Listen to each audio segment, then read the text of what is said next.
Hi, my name is Rakshanda Fawad, and today I am here with the topic of the stylistic. According to Katie Wales, in a dictionary of stylistic, the goal of stylistic is not simply to describe the formal features of text for their own sake, but in order to show their functional significance for the interpretation of the text, or in order to relate literary effects to linguistic causes where these are felt to be relevant. So, stylistic is the scientific study of style that determines how readers meet with the language of mainly literary text in order to explain how one understands and is affected by text when reading them. So stylistic is basically focusing on the linguistic features which are presented in the literary text. For example, grammar, lexis, semantics, phonological, and discursive aspects with reference to its function in that chosen literary text. So, what is the significance of stylistic? First of all, stylistic differs from linguistic. Second, stylistic differs from literary critics, and style literature is dependent on language. We are going to discuss in detail all these points, but it should be clear over here that literature is dependent on language. Whatever the type of, whatever the genre of literature we are creating, we need language. So, stylistic analysis covers both concept and diction. It means it involves both idea and vocabulary of that language. Uh, in 1998, Crystal observed that in practice, most stylistic analysis has attempted to deal with the complex and valued language within literature, that is, literary text. So there are basically two objectives of stylistic. First of all, it enables the readers to make meaningful interpretation of the text itself. And second, to expand knowledge and awareness of the language in general. So the aim of using stylistic is to help students to read and study literature more competently. It also provides them with excellent language practice. So the advantages of stylistic analysis for the language learner are stylistic analysis helps in illustrating how particular linguistic forms functions to convey a specific message, and stylistic analysis can also provide a way of comparing different types of text in order to ascertain how they fulfill different social functions. For example, students may be asked to compare the description of a character in the novel from the literary genre with information about someone given in a letter of reference or a medical form, which is making the part of non-literary text. So, what is basically the difference between literary and stylistic analysis? First of all, literary criticism is an orgy of opinion, and it is a prefabricated judgment about author. No accurate description in support of ideas, largely concerned with literary history, incidents of an author's personal life, and sources of his inspiration, political, social, and economic history of the age, and only at the end arrived at the close consideration of literary work itself. After having a sharp eye on literary text, literary critic selects feature from its to analyze it or to connect it to a particular genre or period. So it involves explicit value judgment of an individual critic that may be quite different from another literary critic. When we discuss about stylistic analysis, it is a submission to the work itself. It starts from a positive and identifiable point, the precise verbal manifestation.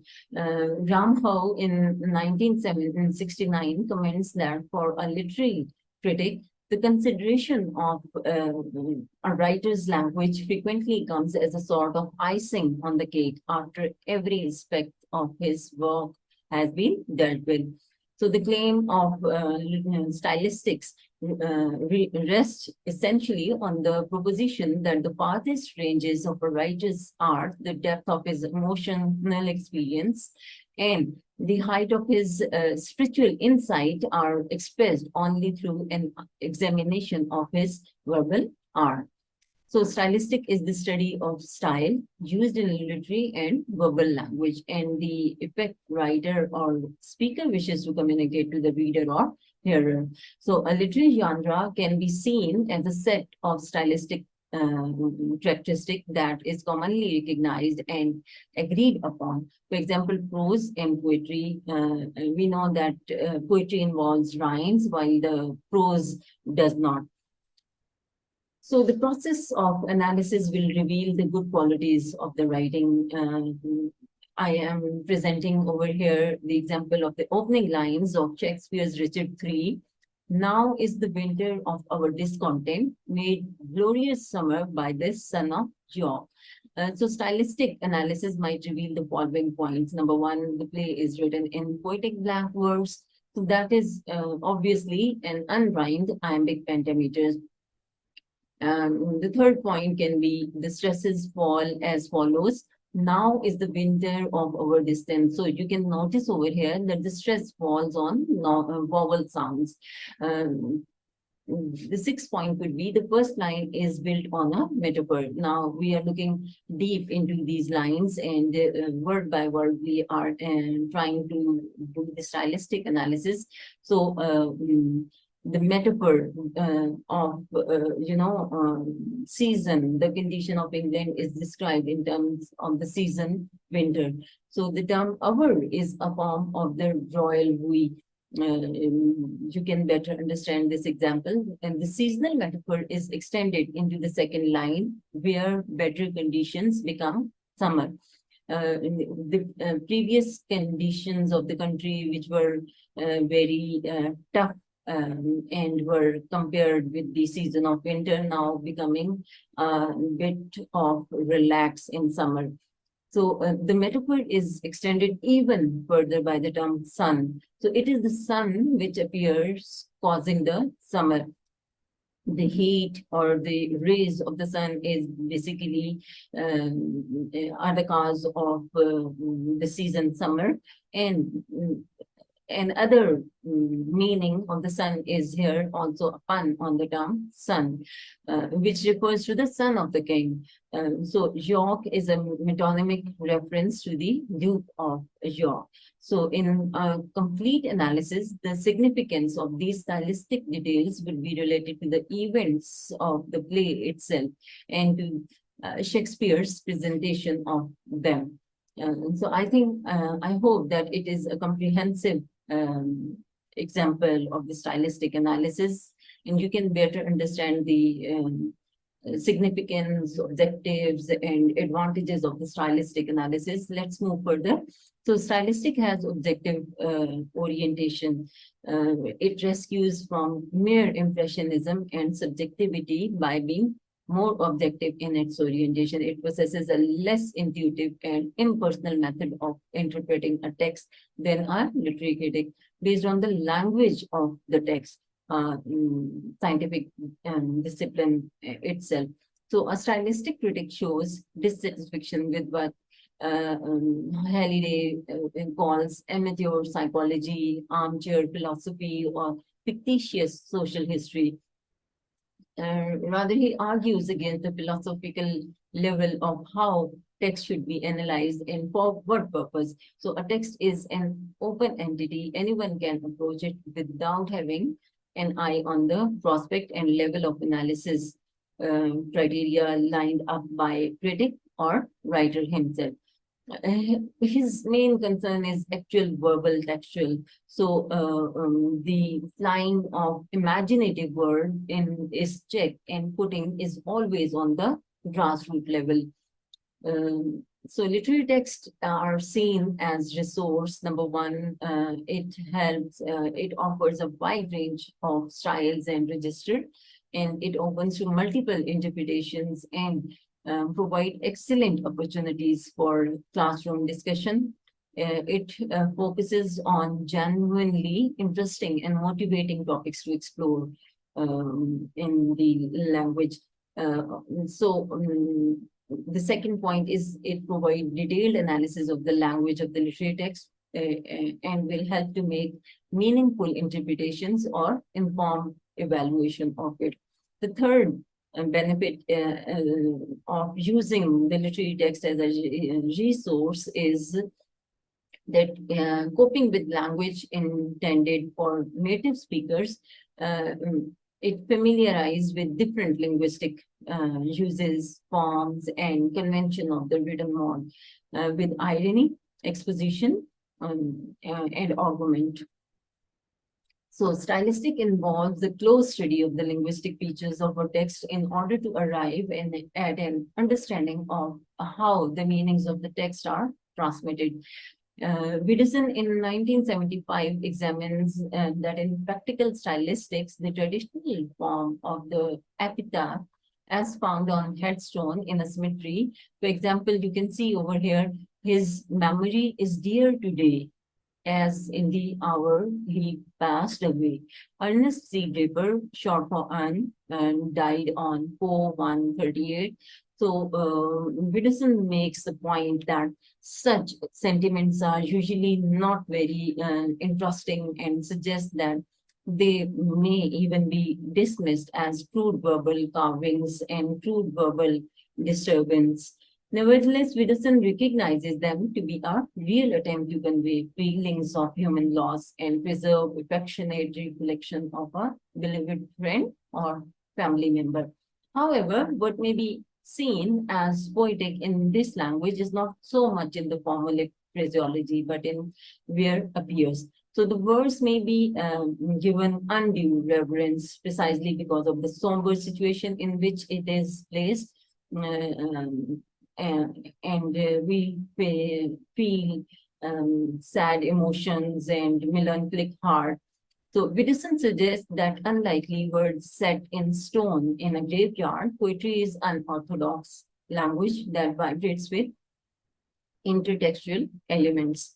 Witherell in 1974 highlighted the issues with stylistic analysis of poetry. First of all, over preoccupation with one particular feature may well minimize the significance of others that are equally important. And secondly, any attempt to see text as simply a collection of stylistic elements will tend to ignore other ways whereby meaning is produced. So what does a stylistician do? We have discussed so far many important features of the stylistic analysis. So we can claim over here that a literary critic aims to construct a model or searches a moral which explains an individual text, while a stylistic critic points out the way language performs in any text. So interpretation offered by stylistic analysis is authentic because it is related to the fact of the text, not a judgment like Milton was a great poet and only next to Shakespeare. So a stylistician jot down the data of the text that is based on first language or second language to analyze it on the basis of linguistic categories and theories. A linguist would agree that he should not pay preference to some categories at the cost of other because it would not lead to entirely objective purposes. Thus, he would have to correlate all sections of stylistic devices to reach a cohesive interpretation of the text. Imagine some critics object that evaluation of the grammar in a text destroys its aesthetic level of viewing text as a complete entity. So imagine a well-crafted airplane and its adjoining parts. Would you think that the knowledge of how all the parts are interconnected leads to the damage of its aesthetic layer? Of course, no. Same happens with text. The breaking down of text into components parts provides opportunity to evolve each components on its own basic and its relation with other components. It reveals how each sentence is weaved out so cleverly that its changing in position destroys the beauty and rhythm of a text. So at the end, I would like to say that stylistic is one of the most important area for understanding and interpreting literature. Stylistic critics have comprehensive methodology as well as descriptive tools for investigating the text. They move through lexical to grammatical and to semantic realm of our literary text. I hope that this presentation will help you to understand the concept of stylistic analysis and what type of language and literature integration problem we are facing while doing the stylistic analysis. Thank you for listening this presentation. We will see with the another topic next time. Allah Hafiz.